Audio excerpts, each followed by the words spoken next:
Hello everyone and welcome back to our channel. In today's tutorial, I'll show you how to organize products in WooCommerce for better navigation.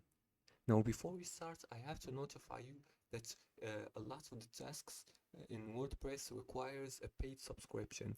So if you want to proceed with this task, you're gonna have to pay for a WordPress subscription.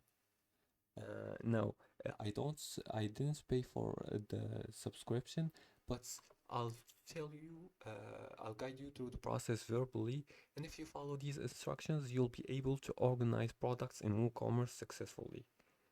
Now, before you start, you have to access your WordPress account, and to do so, just go to wordpress.com website and enter your account credentials. After doing that and logging in, you'll be directed to your account's dashboard. From here, you're gonna go to WooCommerce. Now, in order to do that, to do this task, are gonna have to start a new store, or if you already have one, then don't. Enter your account's informations, and in the end, WordPress is gonna ask you to pay for a subscription.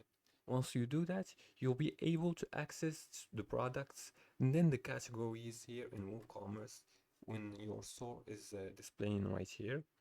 After that, add categories like clothing, electronics, etc. and assign them to your products. Second step is to add tags. Use product tags for additional filtering options, for example, tags like summer collections or bestseller. And for the third step is to set up product sorting. Go to appearance and then customize and then WooCommerce. After that, go to product catalog and adjust sorting options for your shop, like by popularity or price. And that's it. That's how you organize products in WooCommerce.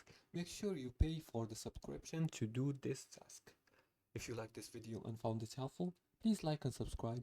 And feel free to leave a comment below the video if you have further more questions about this topic. Thanks for watching and see you again in the next tutorial.